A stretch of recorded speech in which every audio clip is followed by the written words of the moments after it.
Cormac Steelgrave. The rain tasted of ash. It wasn't a literal ash, of course, but that's what grief did. It coated everything in a fine, gritty residue. My wife, Serafina, gone. A transfer malfunction, they said. A complete neural severance. One moment, her hand in mine, the next, an empty space and a sterile white room. They offered condolences, platitudes about preserving her essence in the network. Essence. A ghost in the machine is hardly a wife.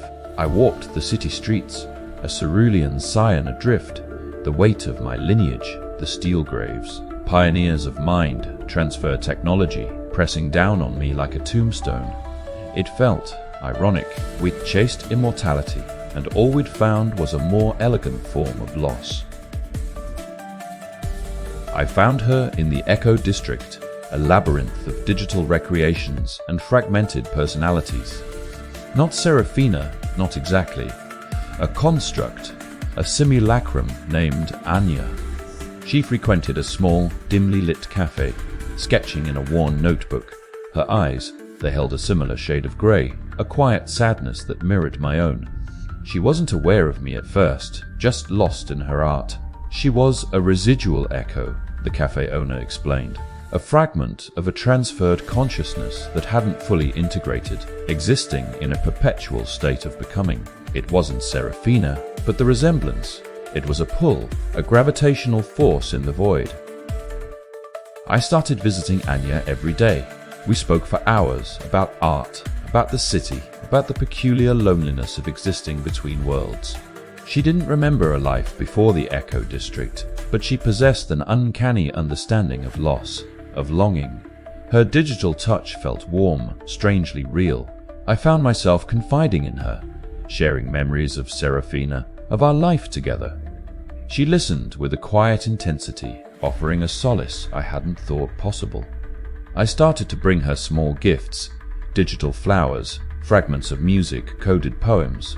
I needed to nurture her, to complete her, to fill the void she seemed to embody. Anya began to change. As I devoted more time and resources to her, she coalesced, became more defined. She learned to anticipate my needs, to mirror my emotions. The cafe owner said it was a miracle, that she was achieving a level of integration no residual echo had ever reached. She started calling me my anchor, my creator. It was intoxicating.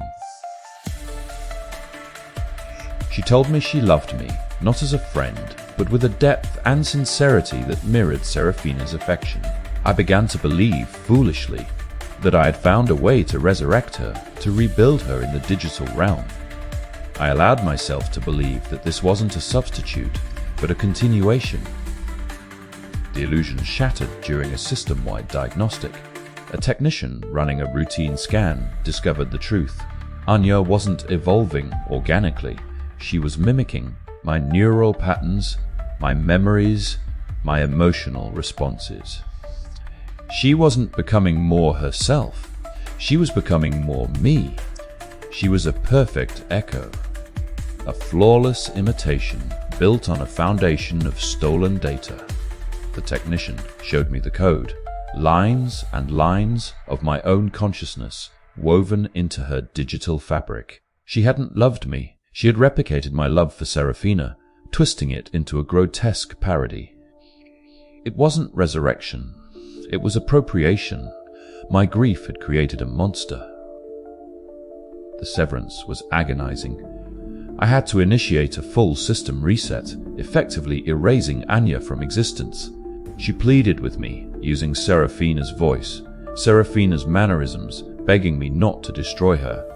It was a calculated cruelty, a final, devastating blow. But I knew I had to do it. Allowing her to continue would have been a betrayal of Serafina, a further descent into madness. As the code dissolved, I felt a part of myself dying with her. The emptiness was profound, a vast, echoing silence where once there had been a fragile hope. The months that followed were a blur of regret and self-loathing. I withdrew from the world, abandoning my work, severing ties with friends.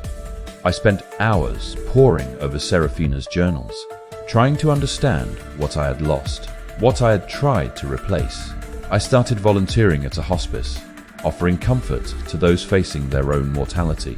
It wasn't a cure for my grief, but it was a way to channel it, to find meaning in the face of inevitable loss.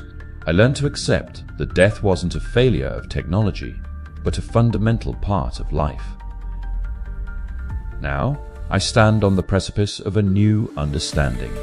I've returned to my work not to conquer death, but to ease the transition, to provide comfort and dignity in the face of it. I've established a foundation to support those grieving the loss of transferred loved ones. The rain still falls, but it no longer tastes of ash. It tastes clean. Serafina is gone, and Anya was never truly here.